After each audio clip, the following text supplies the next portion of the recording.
गुरुजी, एक सवाल है, पूछूं? पूछो। पद्माकर सर को क्या हुआ है? मतलब उनकी तबीयत क्यों खराब है? क्यों? तुम डॉक्टर हो, जो बताएंगे तुम दवाई दोगे? हाँ?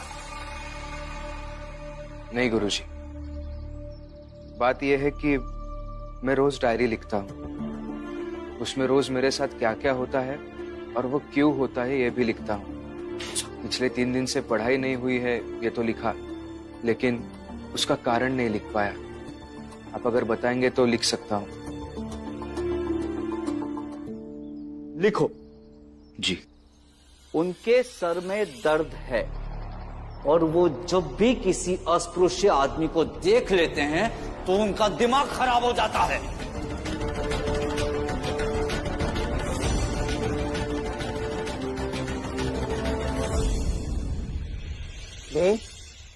इन्होंने अभी जो कुछ भी कहा उसे लिखकर इनका साइन ले लेना,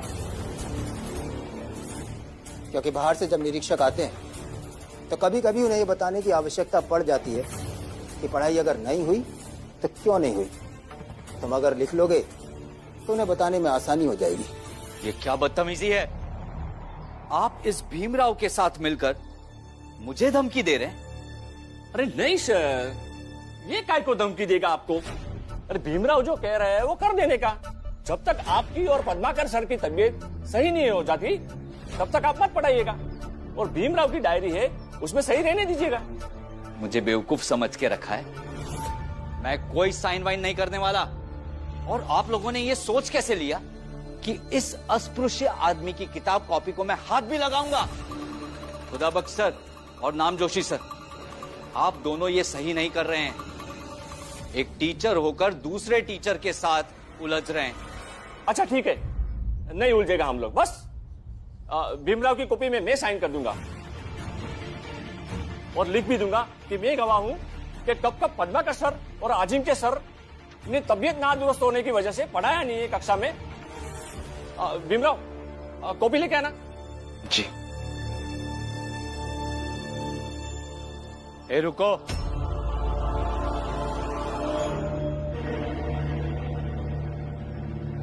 मुझे सब समझ में आ रहा है कि यह सब क्यों हो रहा है और क्या हो रहा है। एक शिष्य अपने 2 हितैषी गुरुओं के साथ मिलकर दूसरे गुरु के खिलाफ साजिश रच रहा है और हम ये होने नहीं देंगे। छोटी जाति का है, बुद्धि ही कितनी होगी उसकी, और पढ़कर क्या ही कर लेगा ये, देखते हैं आज। चलो पढ़ाता हूं मैं आज तुम्हें। भीमराव, अपनी जगह पे बैठ जाओ। जी गुरुजी।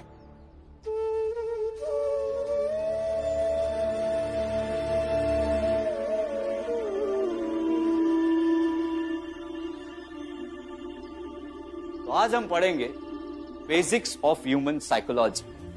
ह्यूमन साइकोलॉजी मतलब मानस शास्त्र।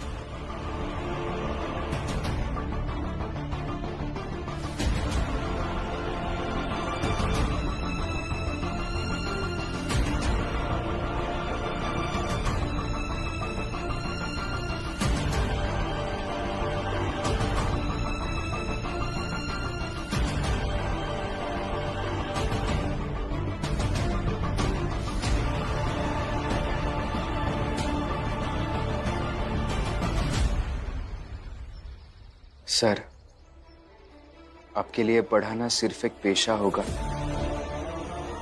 लेकिन मेरे लिए पढ़ना मतलब मेरा जीवन है।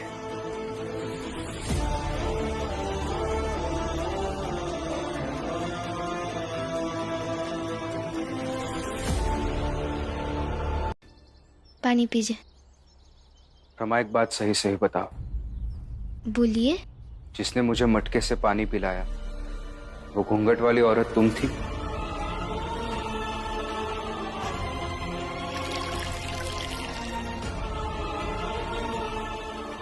क्या वो औरत तुम थी रमा? और उस मटके पर निशान भी तुमने ही बनाया था ना?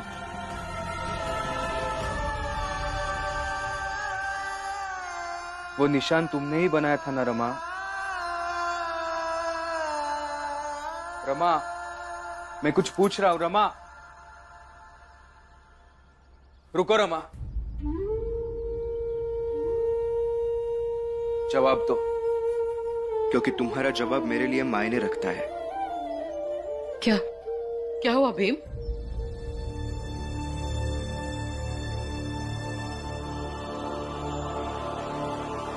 हाँ, मैं ही थी और मैंने उस पर निशान लगाया क्योंकि मुझ में इतनी ईमानदारी थी कि किसी को धोखे में ना रखूं। उस पर निशान छोड़ा क्योंकि हमारे छूने से उनका मटका और पानी अपवित्र हो जाता है, इसलिए वो चाहे तो फेंक दे। क्या बात कर रहे हो तुम दोनों? कुछ समझ में तो आए? लेकिन तुमने जो किया वो गलत किया रमा। चलो उनसे माफी मांग लो। और उन्होंने जो आपके साथ किया वो संस्कृत पढ़ाने के बदले इतना सारा काम कौन करवाता है? मेरा पति प्यासा कॉलेज जा रहा है और मैं देखती रहूं? ये नहीं हो सकता। और मैं चाहती तो उस पे बिना निशान लगाए आ जाती। फिर मुझे आपका ख्याल आया और लगा कि वो पाप होगा। और कुल मिलाकर मैंने कोई गलती नहीं की। और वो आपको पानी पिला देते तो उनका क्या चला जाता? देखो रमा, उनका क्या जाता क्या नहीं जाता है मुझे नहीं पता, लेकिन फिर भी उनका नुकसान करने का तुम्हें कोई हक नहीं बनता है। तुमने गलत किया है, तुम्हें माफी मांगनी चाहिए। मैं नहीं मांगूंगी माफी। थोड़ा हमें भी बताओगे क्या बोल रहे हो तुम दोनों? हाँ हाँ, और कौन संस्कृत शिक्षक, कौन कब प्यासा था, मुझे भी कुछ समझ में नहीं आ रहा है। नहीं मांगोगी ना माफी? ठीक है, तुम्हारे बदले मैं जाकर माफी मांगता हूं, क्योंकि उनके साथ गलत तो हुआ है रमा। रुकिए, मैं जाकर माफी मांगती हूँ।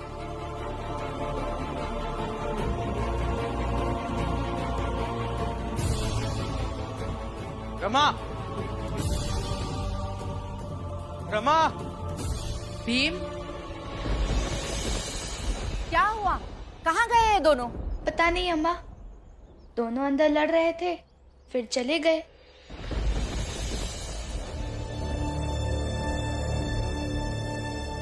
गुरुजी, गुरुजी,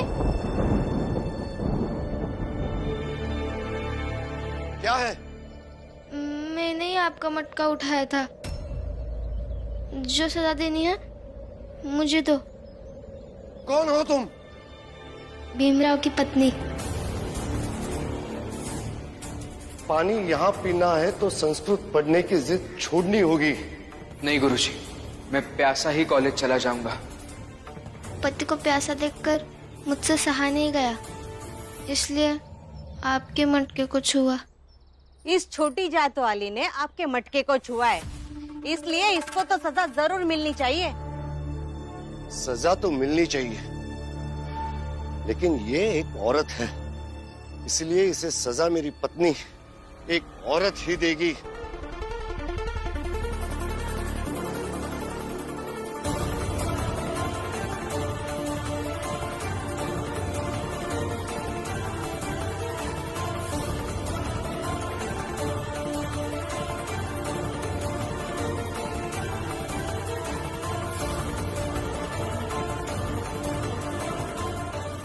ऊंची जात वालों के मटके को छूने की सजा ये होगी कि हम गिनकर इस छड़ी से तुम्हें 25 छड़ियां लगाएंगे, ताकि जिन हाथों से तुमने हमारे मटके को छुआ है ना, उन हाथों में छाले पड़ जाए। हाथ आगे करो। अरे देख क्या रही है? हाथ आगे कर। हाथ आगे करो।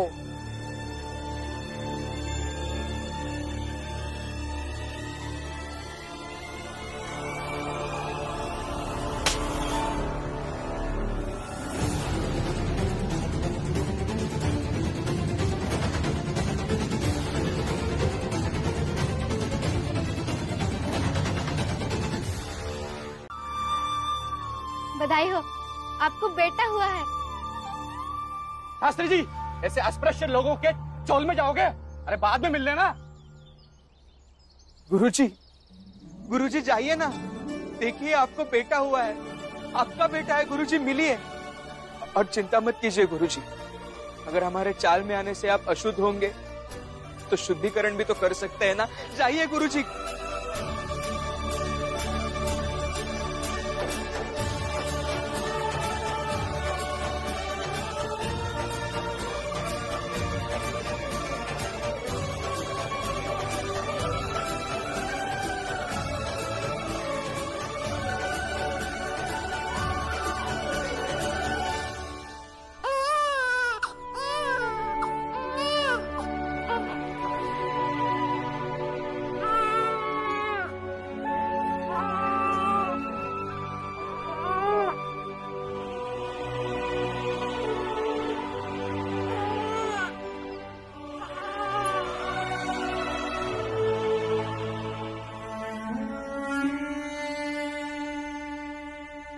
आखिरकार हमारा बच्चा हो ही गया।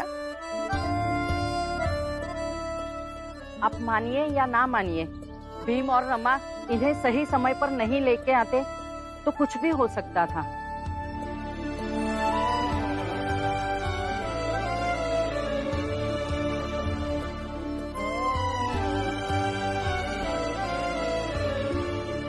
ये लो हमारे तरफ से इनाम, ले लीजिए। ले लो। ये दे रही है तो रख लो ना माँ, सगुन होता है, ले लो ले लो।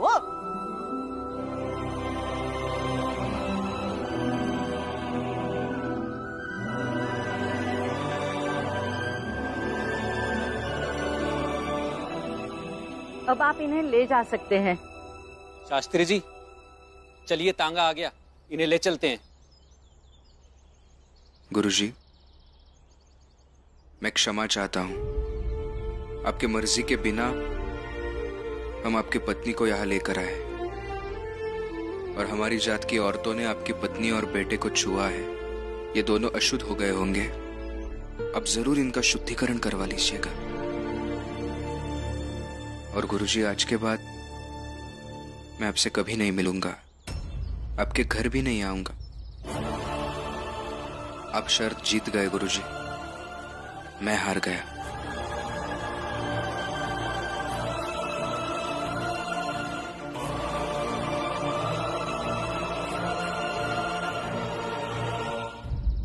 शर्त तो मैं जीत गया।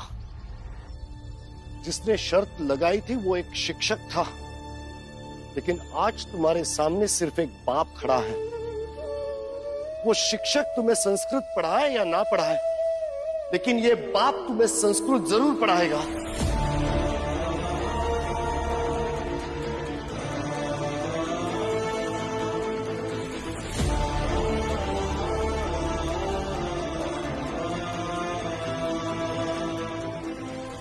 शास्त्री जी, आप पढ़ाएंगे इस अस्पृश्य को, वो भी संस्कृत भाषा? पढ़ाऊंगा और जरूर पढ़ाऊंगा, बल्कि भीम ने जो किया है उसका ऋण एक बाप उतारेगा।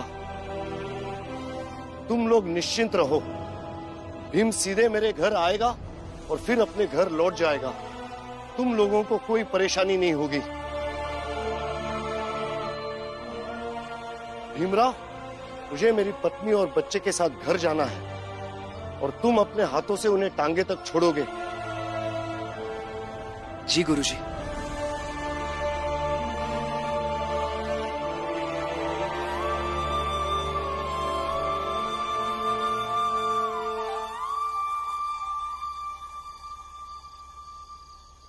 आपको क्या लगता है, आज अगर भीम नहीं होता तो हमारा बच्चा फिर से?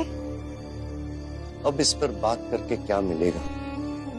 कैसे कहूं कि आज अगर भीम नहीं होता तो क्या होता, लेकिन भीम के होने से सब कुछ अच्छा हुआ, इतना तो मैं कह ही सकता हूं। भीम के जात के लोगों के साथ दुनिया ने हमेशा ऐसा ही किया है, तो फिर मैंने किया तो क्या गलत किया? गलत किया आपने।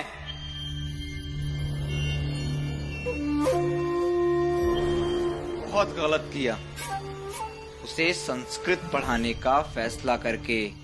क्योंकि नरोत्तम, जब यहां मुसीबत थी तो तुम तो निकल लिए। भीम ने मेहनत की है और उसके मेहनत का इनाम उसे मिलना चाहिए। मर्यादा मर्यादा में रहिए शास्त्री जी। आपको अंदाजा भी नहीं है कि मैं आपके साथ क्या क्या कर सकता हूँ। इससे बुरा क्या करोगे? एक गुरु को परेशान हाल में छोड़कर चले गए। मतलब आपको लगता है कि आप भीम की लड़ाई लड़ेंगे? मैं कोई लड़ाई नहीं लड़ रहा हूं, ना ही लड़ाई लड़ने की मेरी कोई नीयत है। उस भीम को संस्कृत पढ़ना है और मैं उसे पढ़ाऊंगा। आप जैसे हारे हुए लोगों की वजह से भीमराव जैसे मूर्ख लोग हमारे धर्म पर सवाल उठाते हैं शास्त्री जी। शर्म आ रही है मुझे आप। पहले हमें प्रिंसिपल सर से मिलना होगा, क्योंकि उनकी इजाजत के बिना हम कॉलेज कैंपस से किसी को गिरफ्तार नहीं कर सकते। प्रिंसिपल सर का ऑफिस किधर है? ये उधर है। आइए आइए सर, आइए सर, इस तरफ। कम इन सर। आइए।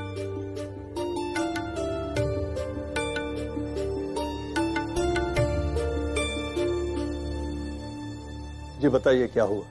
सर, इसने कंप्लेंट दर्ज की है कि यहाँ के कुछ स्टूडेंट ने इसके साथ जबरन मारपीट की और इसकी किताबें फाड़ दी। किसने किया ये सब? सर, नरोत्तम जोशी और उनके दोस्तों ने। नरोत्तम जोशी? कहाँ है ये नरोत्तम जोशी? मैं आऊं सर।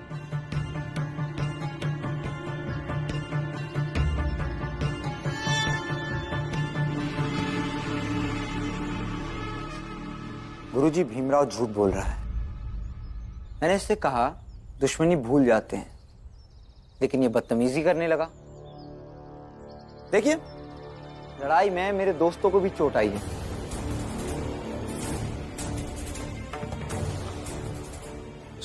सर, ये झूठ बोल रहा है सर। मुझे सच में नहीं पता इस सब के बारे में। मैं क्लासरूम के अंदर चला गया, इन लोगों ने अंदर से दरवाजा बंद कर दिया और मुझे परेशान करना शुरू किया। सर, ये चोट कैसे लगी मुझे नहीं पता। क्या मतलब हमारी ये चोट झूठी है?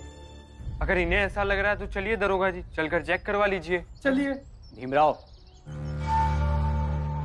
तुम्हारे पास कोई सबूत है जिससे तुम ये साबित कर सकते हो कि तुम सही कह रहे हो?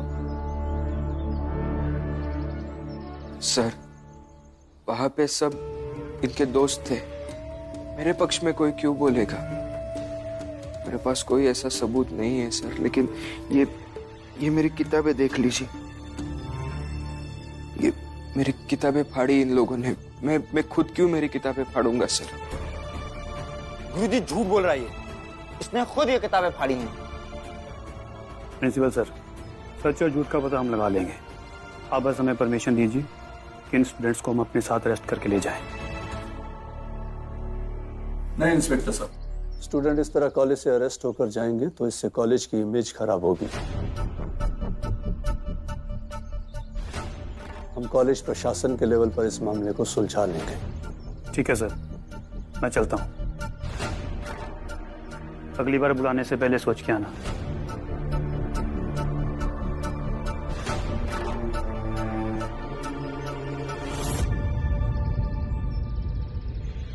सर, मैं सही कह रहा हूँ। ये लोग झूठ बोल रहे हैं सर। ये किताबें। समझ में आता है किसी भी कॉलेज में पुलिस का आना कितनी शर्म की बात होती है। अगर ऐसा कुछ हुआ था तो मेरे पास क्यों नहीं आए?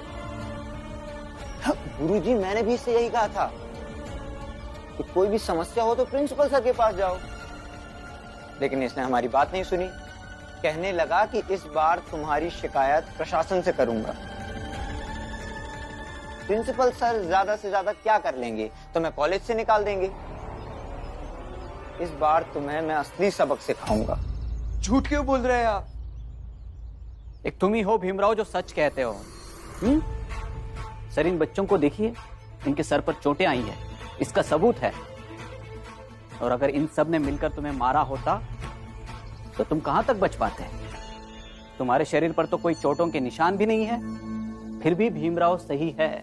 वही तो, अगर नरोत्तम जोशी कॉलेज में पुलिस को लेकर आया होता तो खुदाबख्श सर और नामजोशी सर अब तक क्रांतिकारी बन गए होते। नरोत्तम जोशी को अपराधी बना दिया होता और प्रिंसिपल सर ने उसे कॉलेज के बाहर फेंक दिया होता। लेकिन इस बार गलत भीम है तो आप लोग शांत हैं। मैं सब समझता हूँ, भीमराव गलत नहीं है, भीमराव को गलत बनाया जा रहा है।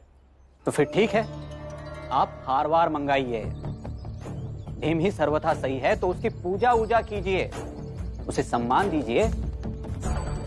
और गुरुजी, पिछली बार जब मैंने गलती की थी तो आपने मुझे कॉलेज से निकाल दिया था। इस बार भीमराव ने गलती की है तो इसे क्या दंड देंगे आप?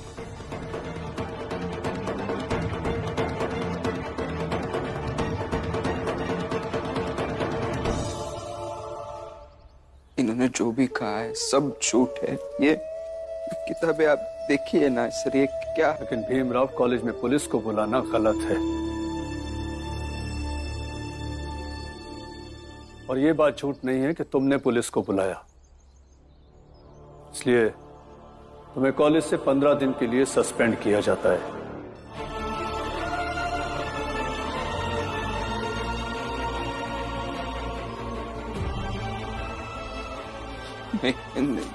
नहीं सर, ऐसा मत कीजिए। आप चाहे जो सजा दी चाहिए ये मत कीजिए सर, कॉलेज से मत निकालिए मुझे, प्लीज सर। भीमराव, मैं जानता हूं कि तुम ब्राइट स्टूडेंट हो, लेकिन पनिशमेंट कॉलेज में सबके लिए एक है।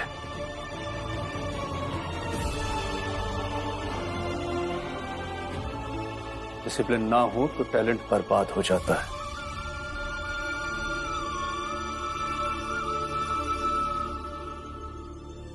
अब आप लोग जा सकते हैं। जी।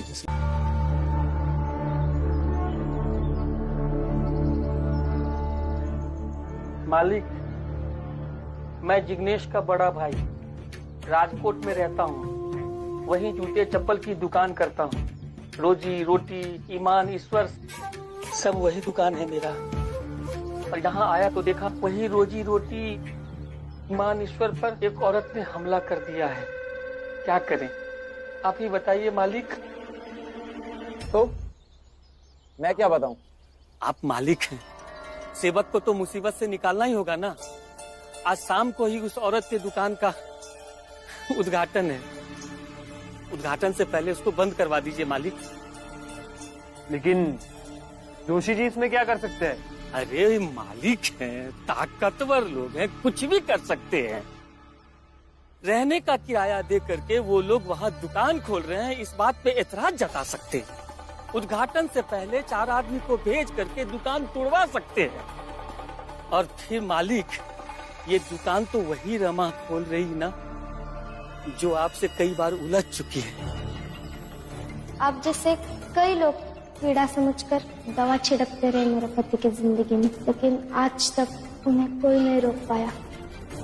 अब संसार में कुछ भी कर सकता है, लेकिन मेरे पति का हौसला नहीं तोड़ सकते।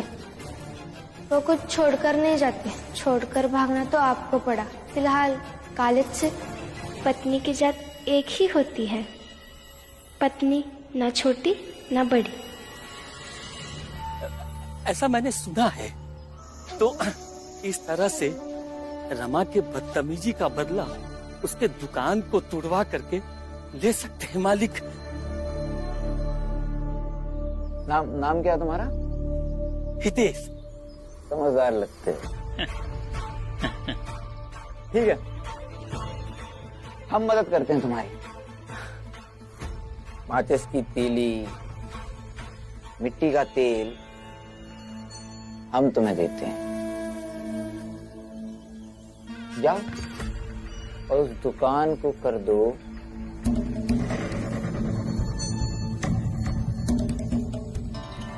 स्वाहा।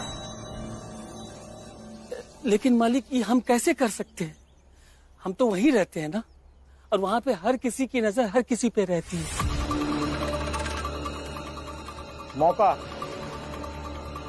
मौके का इंतजार करो हितेश, और मौके पर सही चाल चलो जैसे हमने चली और रमा के पति भीमराव को कॉलेज से निकलवा दिया। क्या? रमा के पति को कॉलेज से हमेशा के लिए बाहर कर दिया। बढ़िया किया, मजा आ गया मालिक। अरे मोची भैया, हमेशा के लिए नहीं, लेकिन हमेशा के लिए भी निकलवा सकते हैं हमारे जोशी जी। बहुत सही किया है, और ऐसा कर दीजिएगा ना तो मेरे कलेजे को थोड़ा सा ठंडक मिल जाएगा। अच्छा मालिक, तो चलते हैं। अच्छी खबर सुनाई मालिक। ठहरो,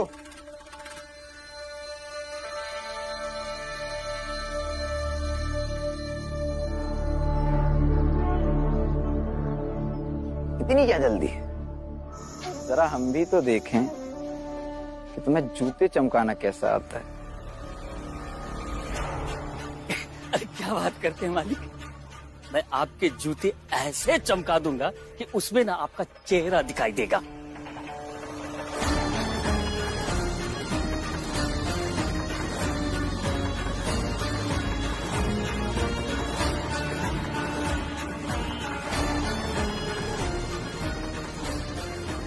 भीमराव, यही तुम्हारी जात है और यही करते हुए तुम लोग अच्छे लगते हो।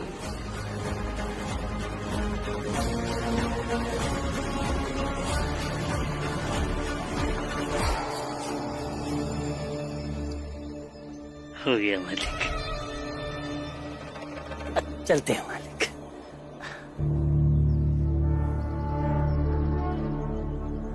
मालिक, वो दुकान में आग लगाने के लिए कुछ पैसे मिल जाते तो तेल खरीद लेता।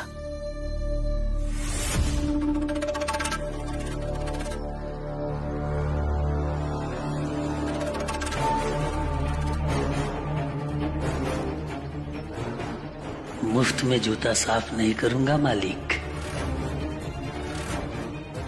ठीक है मालिक, चलते हैं।